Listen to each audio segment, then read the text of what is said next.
تو جب بھی ہم اس بات کو بیان کر رہے ہوتے ہیں کہ ولایت میں حضور غوث اعظم کا مقام سب سے بلند ہے، تو یہ معاذ اللہ صحابہ کرام کے حوالے سے نہیں ہوتا کہ آج کل لڑکیوں کے رشتوں کے لیے تصویریں بھیجی جاتی ہیں۔ اگر کسی خاتون نے اس سلسلے میں اپنی تصاویر نامحرموں کو بھیجی ہیں، اس کے شرعی حکم کے حوالے سے قرآن و حدیث کیا فرماتی ہیں؟ کہ بعض اوقات ایسا ہوتا ہے کہ ایک شیخ کے مرید ہیں تو وہ اس نسبت کی وجہ سے اپنے پیر بھائیوں سے تو بڑا پیار کرتے ہیں، لیکن دوسرے سلسلے کا کوئی مرید آ جائے تو اسے اجنبی نظروں سے دیکھتے ہیں۔ لیکن ناخلف اولادیں آ گئی ہیں جو شرع کا پاس بھی نہیں رکھتے، طریقت کا پاس بھی نہیں رکھتے۔ بسم اللہ الرحمن الرحیم۔ سلسلہ جوابات میں ایک سوال کسی بھائی نے یہ کیا ہے کہ سلاسل طریقت کے وجود میں آنے کے اسباب اور وجوہات کیا ہیں؟ اس سے مراد یہ ہے کہ جس طرح ہمارے ہاں قادری سلسلہ ہے، نقشبندی سلسلہ ہے، رفاعی سلسلہ ہے، شاذلی سلسلہ ہے، یعنی روحانی جو سلاسل ہیں بیعت کے، یہ مختلف سلاسل ہیں۔ تو یہ مختلف سلاسل کس طرح معارض وجود میں آئے اور اس کے اسباب کیا ہیں؟ اہم سوال ہے، اور اکثر لوگ یہ پوچھتے بھی ہیں، اور کیا یہ سارے کے سارے سلاسل درست ہیں، حق ہیں وغیرہ۔ سب سے پہلے یہ بات یاد رکھیں کہ روحانی سلاسل میں جب ہم سلسلے کی بات کرتے ہیں تو کوئی بھی سلسلہ ہو، ایک چیز جو تمام سلاسل کی بنیاد ہے وہ ہے تزکیہ نفس، روحانی ترقی، اصلاح باطن اور اصلاح احوال۔ اب آپ جانتے ہیں کہ کروڑوں کی تعداد میں انسان ہیں۔ ہر انسان کی فطرت اور طبیعت، فطرت سے مراد میری فطرت ثانیہ ہے، وہ طبیعت طبائع مختلف ہیں۔ پھر اسی طرح ہر انسان کے احوال بھی مختلف ہیں۔ اب ہمارے اسلاف رحمہم اللہ میں کچھ ایسے افراد گزرے کہ جنہیں اللہ تبارک و تعالی نے بڑی روحانی طاقت اور بڑی روحانی پرواز عطا فرمائی، اور انہیں اللہ تبارک و تعالی نے یہ شان عطا فرمائی کہ کئی اذکار ان کے قلوب پر القا ہوا کرتے تھے۔ اب بعض وظائف بعض طبائع کے لیے مفید تھے، لیکن دیگر جو بعض انسان تھے ان کی طبیعتوں کے لیے وہ مفید اس طرح نہ ہو سکے کہ انہوں نے اس کے اثر کو اس طرح قبول نہ کیا۔ تو مختلف اسلاف اکابرین رحمہم اللہ نے اپنے اپنے طبقے میں رہتے ہوئے کام فرمایا، اور اللہ نے انہیں یہ شان عطا فرمائی کہ انہی کے نام سے وہ سلسلہ معروف ہو گیا۔ مثلا جیسے حضور سیدنا شیخ عبد القادر جیلانی رضی اللہ عنہ، میرے شیخ، آپ کے نام سے قادری سلسلہ مشہور ہو گیا۔ اسی طرح میرے شیخ احمد کبیر رفاعی رضی اللہ عنہ کے نام سے سلسلہ رفاعی مشہور ہو گیا۔ خواجہ غریب نواز معین الدین چشتی اجمیری رحمہ اللہ کا سلسلہ چشت ہو گیا۔ اسی طرح بہاء الملہ والدین شاہ نقشبند رحمۃ اللہ تعالی علیہ کا سلسلہ نقشبند ہو گیا۔ تو اس اعتبار سے یہ سلسلے معارض وجود میں آئے۔ لیکن یہ بات یاد رکھیے گا کہ یہ تمام سلاسل اہل حق ہیں۔ ان تمام سلاسل سے وابستگان جتنے بھی لوگ ہیں انہیں دوسرے سلسلے والوں سے بھی اسی طرح پیار کرنا چاہیے جس طرح وہ اپنے سلسلے کے لوگوں سے کرتے ہیں۔ میرے مشاہدے میں ایک بات یہ بھی آئی کہ بعض اوقات ایسا ہوتا ہے کہ ایک شیخ کے مرید ہیں تو وہ اس نسبت کی وجہ سے اپنے پیر بھائیوں سے تو بڑا پیار کرتے ہیں، لیکن دوسرے سلسلے کا کوئی مرید آ جائے تو اسے اجنبی نظروں سے دیکھتے ہیں۔ تو یہ چیز مناسب نہیں ہے۔ ہمیں تزکیے کا، روحانی ترقی کا، اصلاح باطن کا حکم دیا گیا ہے، تو شرعی طور پر ایک سلسلے والوں پر لازم ہے کہ وہ دوسرے سلسلے والوں سے بھی اسی طرح کا پیار کریں۔ ہمارے اسلاف رحمہم اللہ آپس میں بڑا پیار کیا کرتے تھے۔ اب جا کے چونکہ نااہل لوگ آ گئے ہیں، اور سلاسل میں بڑی بڑی خانقاہیں ہیں جن کے اکابرین کا بہت بڑا نام تھا، لیکن ناخلف اولادیں آ گئی ہیں جو شرع کا پاس بھی نہیں رکھتے، طریقت کا پاس بھی نہیں رکھتے، اور کئی ایسے امور ان کی زندگیوں میں موجود ہوتے ہیں کہ وہ اہلیت نہیں رکھتے۔ تو ان کی وجہ سے پھر فساد آ گیا، اور اس فساد کے نتیجے میں بہت ساری خرابیاں لازم آئیں۔ میں تو بعض اوقات یہاں تک کہتا ہوں کہ بعد کے جو پیران اعظام ہیں، یعنی میری مراد یہ ہے کہ آج کے دور کے جو پیران اعظام ہیں، وہ اصل جو سلاسل ہیں اس نسبت کو باقی رکھیں۔ قادری ہے، نقشبندی ہے، چشتی ہے، سہروردی ہے۔ اب لوگ اپنے نام کے ساتھ بھی منسوب کروانا شروع کر دیتے ہیں کہ جی یہ فلاں ہے، یہ فلاں ہے، یعنی اپنے پیر کا نام اور اس کے ساتھ نسبت لگا دی، تو مزید بڑھتے چلے جاتے ہیں۔ المختصر یہ ہے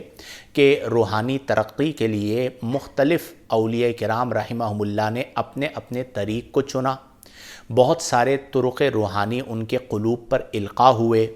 انہوں نے اپنے مریدینوں، متوسلینوں، سالکین کے لیے مختلف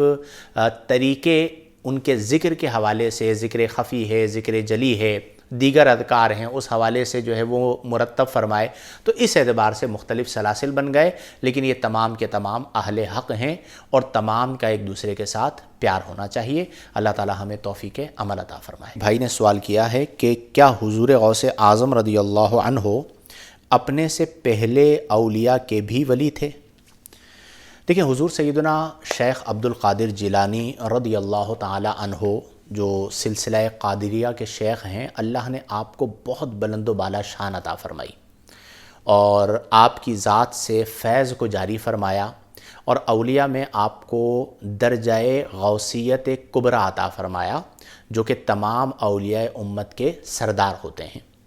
اب ولی کا معنی چونکہ دوست ہوتا ہے اور اولیاء کی جو ارواح ہیں وہ ایک دوسرے سے تعلق رکھتی ہیں، تو اس اعتبار سے آپ سے پہلے جو اولیاء کرام گزرے ان سے بھی آپ کا ایک روحانی تعلق تھا اور بالیقین تھا، جس میں کوئی مضائقہ نہیں۔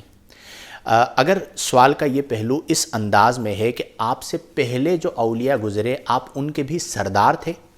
تو اس بارے میں صوفیہ کے دو اقوال ہیں۔ بعض صوفیہ کرام فرماتے ہیں کہ آپ اپنے بعد والے اولیاء کے تو سردار ہیں، یا اپنے زمانے کے اولیاء کے تو سردار ہیں، لیکن اس سے پہلے جو اولیاء گزرے ان کے سردار نہیں ہیں۔ لیکن اکثر جو صوفیہ کرام ہیں ان کا یہ موقف ہے، اور میرا بھی یہی کہنا ہے، یہی رائے ہے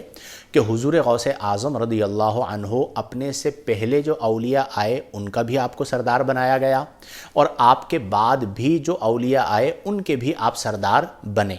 اور اللہ نے آپ کو غوثیت کبریٰ عطا فرمائی، اور آپ کے بعد اب غوثیت کبریٰ امام مہدی علیہ السلام کو ملے گی، اس کے علاوہ غوثیت کبریٰ کسی کے لیے نہیں ہے۔ البتہ اسے آپ یوں سمجھ سکتے ہیں کہ جو ہم درجہ بندی کرتے ہیں اس میں سب سے پہلے درجہ ہے صحابہ کرام کا، صحابہ کرام کے بعد جو درجہ ہے وہ تابعین کا، اور تابعین کے بعد جو درجہ ہے وہ تبع تابعین کا ہے، اور پھر اس کے بعد درجہ آتا ہے اولیاء کا اور صالحین کا۔ تو جب بھی ہم اس بات کو بیان کر رہے ہوتے ہیں کہ ولایت میں حضور غوث اعظم کا مقام سب سے بلند ہے، تو یہ معاذ اللہ صحابہ کرام کے حوالے سے نہیں ہوتا، ہر صحابی رضی اللہ عنہ کا مقام اولیاء امت میں سب سے بلند و بالا ہے۔ اور پھر صحابہ کرام میں بھی مختلف درجات ہیں، خلفائے راشدین کی اپنی شان ہے، اور اسی طرح عشرہ مبشرہ کی اپنی شان ہے، اسی طرح اصحاب بدر کی اپنی شان ہے وغیرہ۔ تو اولیاء امت میں بہرحال حضور غوث اعظم رضی اللہ عنہ کو ایسی شان عطا فرمائی گئی جو بے مثل و بے مثال ہے، اور میں اکثر یہ بات کہتا ہوں کہ اگر کوئی روحانی ترقی چاہتا ہے تو وہ حضور غوث اعظم رضی اللہ تعالی عنہ سے روحانی طور پر مراقبہ کرے، آپ کی بارگاہ میں ایصال ثواب کرے اور روحانی تعلق قائم کرے، تو اللہ تبارک و تعالی اس کی برکت سے اور ان کی نگاہ کرم سے روحانی طور پر بہت زیادہ وسعت اور ترقی عطا فرماتا ہے۔ اللہ تبارک و تعالی ہم سب کو اولیاء امت کا صمیم قلب سے ادب و احترام کرنے کی توفیق عطا فرمائے۔ ایک بہن کا سوال ہے کہ کیا شوہر کی وفات کے بعد زوجہ اس کا نام لے سکتی ہے یا اس کی تصویر دیکھ سکتی ہے؟ شرعی طور پر اس میں کوئی حرج تو نہیں؟ دیکھیں، شرعی طور پر شوہر کے انتقال کے بعد بیوہ، جو بیوہ کہلاتی ہیں جن کے شوہر کا انتقال ہو گیا، وہ شرعی طور پر ان کے نکاح سے تو نکل گئی، موت کے سبب نکاح ختم ہو جاتا ہے۔ البتہ چونکہ زندگی کا ایک تعلق گزرا، اس تعلق کی بنا پر کبھی ان کا ذکر کرتی ہیں یا ان کا نام لیتی ہیں یا ان کے انتقال کے بعد ان کی تصویر دیکھتی ہیں، تو اس میں شرعی طور پر کوئی مضائقہ اور کوئی قباحت نہیں ہے، اور احادیث مبارکہ میں اس طرح کی کوئی ممانعت بھی وارد نہیں ہے۔ بعض لوگ اس کو قیاس کرتے ہیں اجنبی کی تصویر دیکھنے پر، تو یہاں پر فتنے کا چونکہ اندیشہ بھی نہیں ہے، وہ جو اجنبی ہو چکے انتقال کے سبب لیکن پوری زندگی گزاری، ان کے ساتھ جو ان کا تعلق ہے وہ ایک عرصہ دراز تک رہا، تو اب ان کی یاد میں ان کی تصویر دیکھ لینا یہ شرعی طور پر اس میں کوئی ممانعت کا پہلو نہیں ہے۔ بعض لوگ اس لیے انکار کرتے ہیں کہ جی وہ اجنبی ہے، تو اجنبی بالکل ہیں، مطلب فقہی اعتبار سے اجنبی ہیں، لیکن ان کے ساتھ ایک تعلق رہا ہے، اور جو اجنبی کا فتنہ ہے اس فتنے کا یہاں پر اندیشہ نہیں ہے کہ جس کی وہ تصویر دیکھ رہی ہیں اس کا انتقال ہو چکا ہے۔ تو المختصر یہ ہے کہ شرعی طور پر اپنے انتقال شدہ سابقہ شوہر کی تصویر دیکھنے اور ان کا نام لینے میں کوئی بھی حرج نہیں ہے، واللہ تعالی اعلم بالصواب۔ سلسلہ جوابات میں ایک بہن کا سوال ہے کہ آج کل لڑکیوں کے رشتوں کے لیے تصویریں بھیجی جاتی ہیں، اگر کسی خاتون نے اس سلسلے میں اپنی تصاویر نامحرموں کو بھیجی ہیں، اس کے شرعی حکم کے حوالے سے قرآن و حدیث کیا فرماتی ہیں؟ سب سے پہلے یہ بات یاد رکھیں کہ شرعی طور پر نکاح سے پہلے ایک مرتبہ عورت کو دیکھنا مرد کے لیے اور مرد کو دیکھنا عورت کے لیے جائز ہے، اور احادیث کریمہ میں نبی کریم علیہ افضل الصلاۃ والتسلیم نے اس کی رخصت عطا فرمائی ہے، اور بڑی بدیہی سی بات ہے کہ پوری زندگی گزارنی ہے تو یہ کیسے ممکن ہے کہ رضامندی کے بغیر فیصلہ کیا جائے۔ اسی اعتبار سے ہمارے زمانے میں تصویر بھیج دی جاتی ہے کہ جی یہ لڑکے کی تصویر ہے اور یہ لڑکی کی تصویر ہے، اور وہ دیکھ لیتے ہیں اور پھر فیصلہ ہو جاتا ہے۔ تو شرعی طور پر اس میں کوئی مضائقہ نہیں ہے، جہاں پر نکاح کا ارادہ ہو وہاں پر تصویر بھیجی جا سکتی ہے، بس اس میں اس چیز کا خیال رکھا جائے ایون اگر ملاقات ممکن ہے تو گھر والوں کی موجودگی میں ملاقات بھی ایک کی جا سکتی ہے، تاکہ ایک دوسرے کی سوچ اور فکر کو سمجھنا ممکن ہو افراد کی موجودگی میں۔ یعنی اس ملاقات کے اندر، جیسے میں یہ بات اس لیے کہہ رہا ہوں کہ آج ہمارے یہاں یہ ہوتا ہے کہ بعض اوقات لڑکے اور لڑکی کو ایک دوسرے کا نمبر دے دیا جاتا ہے، نکاح نہیں ہوتا،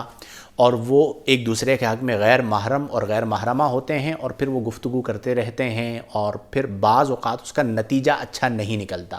میرے سامنے کئی ایسے کیسز ہیں کہ جہاں پر نکاح نہیں ہوتا اور رشتہ بھی ختم ہو جاتا ہے اور بہت ساری خرابیاں بھی ہیں۔ تو وہ صرف ایک بار دیکھنے کی اجازت ہے، اس اعتبار سے کہ آگے کی زندگی قرآن و حدیث کے مطابق دائرہ شریعت میں رہتے ہوئے باہمی رضامندی کے ساتھ گزاری جائے۔ اس میں ضمناً میں ایک چیز عرض کر دوں گا کہ ہمارے ہاں چونکہ تصاویر کو ایڈٹ کرنے کا بھی بڑا معاملہ ہوتا ہے، کہ بعض اوقات وہ تصویر اتنی خوبصورت ایڈٹ کر کے بھیجی جاتی ہے کہ جو لڑکا ہے یا لڑکی ہے وہ دونوں یہ سمجھتے ہیں کہ جی بڑے ہی حسین و جمیل ہیں، اور بعد میں جب نکاح ہوتا ہے اور ایڈیٹنگ کے بغیر جب حقیقی صورت سامنے نظر آتی ہے تو پھر یہ واقعہ بھی ہوا کہ میں نے جو تصویر دیکھی تھی وہ تو کوئی اور تھا اور آپ کوئی اور نکلے یا آپ کوئی اور نکلی، اور پھر رشتہ خراب ہو گیا۔ تو جو آپ ہیں ایڈیٹنگ کے بغیر وہ تصویر بھجوا دی جائے اور اسے دیکھ لیتے ہیں تو شرعی طور پر کوئی مضائقہ نہیں ہے۔ اللہ تبارک و تعالی ہمیں توفیق عمل عطا فرمائے۔